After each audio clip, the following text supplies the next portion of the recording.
Hey, Jason here from Simply Swider. So if your dryer keeps tripping the circuit breaker every time you try to use it, don't worry. In this video, I'm going to show you exactly how to fix it. Good news is most of these issues are totally DIY friendly and way cheaper than calling someone like me out. Before we get started, if you run into any questions, jump into our Facebook group. Links in the description. We've got thousands of people helping each other fix their appliances, and I pop in there daily to help out. All right, so here's the deal with circuit breakers. They're designed to protect your home's electrical system. When your dryer keeps tripping that breaker, it's telling you something's drawing too much power or there's a fault somewhere. I've been dealing with this exact problem for years, and there's usually five main culprits. Let's dive in and get your dryer running again without breaking the bank.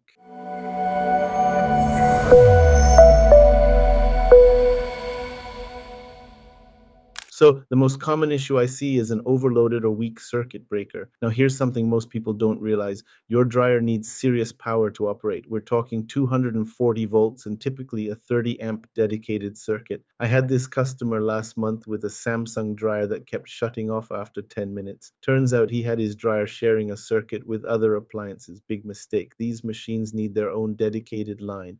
Here's what happens when your circuit breaker starts wearing out. And yes, they do wear out over time. The amperage rating drops, so what used to handle 30 amps might only handle 25 or less now. That's when you start seeing constant tripping. To check this, you'll need a clamp-on ammeter, around $20 at most hardware stores. With the dryer running a full cycle, clamp it around one of the hot wires at the breaker panel. A healthy dryer should draw between 15 25 amps during heating. If you're seeing normal amperage but the breaker still trips, that breaker needs replacement. Now, don't mess around with electrical panel work if you're not comfortable. This is definitely where you might want to call a qualified electrician. Safety first, people. Another thing that'll cause constant breaker trips is wiring issues in the terminal block. You can see this little guy right here on the back of your dryer. That's where your power cord connects to the internal wiring. What I've learned over the years is that loose connections are electricity's worst enemy. When wires start arcing because they're not tight, you get heat buildup and eventually short circuits. That'll trip your breaker faster than you can blink. I remember this lady who called me about her Speed Queen dryer. Every single time she tried to start a load, boom, breaker would trip. When I got there and pulled that back panel off, the terminal block looked like someone had just thrown wires at it and hoped for the best. Here's how to safely check this. First, unplug the dryer completely and flip the circuit breaker to off. Double protection is key. Wait 5 minutes, then remove the back access panel using a 1/4-inch nut driver. Now examine the terminal block connections. They should be tight, properly positioned, and not showing any signs of burning or damage. If you see loose screws or wires that look like they've been getting hot, tighten everything down properly. Sometimes that's all it takes. Now here's a simple one that catches a lot of people off guard: a clogged dryer vent. When that vent gets packed with lint, your dryer can't exhale properly, so it overheats and trips the breaker as a safety measure. This happens way more than you'd think. Just last week, someone in our Facebook group posted about their Kenmore electric dryer doing this exact same thing. They pulled the vent apart and found it completely stuffed with lint buildup. To check yours, start by unplugging the dryer and pulling it away from the wall. You can see where that vent hose connects. Disconnect it and take a look inside. If you can't see daylight through that vent, you've found your problem. Grab yourself a vent cleaning brush. There may be $15 at any hardware store, and clean out all that lint buildup. Don't forget to check the outside vent hood too. A lot of times lint builds up there and restricts airflow just as much. Clean your vent every 6, 12 months or sooner if you notice these warning signs: clothes taking longer to dry, the dryer feeling unusually hot, or lint visible around the outside vent. This simple maintenance prevents 90% of vent-related breaker trips.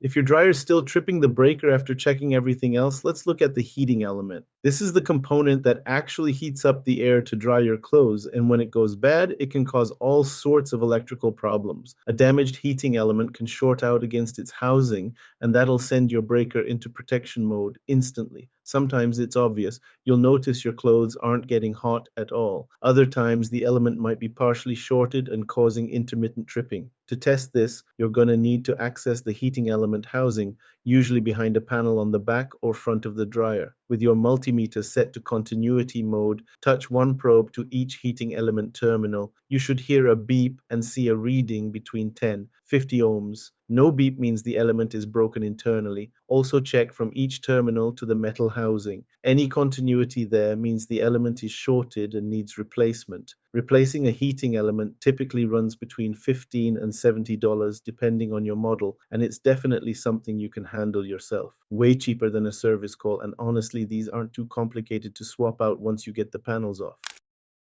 The last thing to consider, and this is usually the least common, is a failing drive motor. When I've exhausted all the other possibilities and the dryer's still tripping that breaker, this is where I start looking. The drive motor is what spins your drum, and when it starts going bad internally, it can develop short circuits that'll trip your breaker. Usually this happens after the dryer's been running for a few minutes, once the motor heats up enough to cause problems. I had this guy with a Whirlpool duet dryer that kept doing exactly this. He'd already replaced the heating element and thermostat trying to fix it, but the motor was the real problem all along. Don't ask me how many times I've seen people throw parts at a problem instead of properly diagnosing it. To test the motor, you'll need to get access to it, usually at the bottom of the dryer, and check it with a multimeter for continuity. If those motor windings are shorted out, you're looking at a motor replacement. Motor replacement costs $6,200 depending on your model and takes about 1-2 hours for a DIY repair. While this is the most challenging fix we've covered today, it's still half the cost of a service call and way cheaper than buying a new dryer. Now you can see the most affected models on the screen right here. This problem shows up across pretty much every brand, but I've noticed it's especially common with certain series. Whirlpool Duet models, Samsung front loaders, and Kenmore electric dryers seem to pop up in my service calls more often. The thing is, any electric dryer that's been in service for a few years can develop these issues. It's not really about one brand being better or worse. It's more about how these machines are maintained and whether they're getting the proper electrical supply they need. What you're seeing displayed here covers the most common model series I work on, but don't worry if yours isn't shown. These troubleshooting steps work for just about any electric dryer out there. If you guys know someone who's having appliance troubles, please send them the link to this video or a link to my channel where I have tons of other videos showing how to fix pretty common issues with appliances. Sometimes for free or as little cost as possible. It sure beats having a repairman come out and spending several hundred for them to fix it when it could be something so simple. If this helped you get your dryer working again, hit that like button and drop a comment below. Let me know which fix worked for you. Really helps other people with the same problem. And if you haven't already, please subscribe to the channel. We'll get this out to more folks who need to save some time and money. Thanks for watching, and I hope you guys have a great day.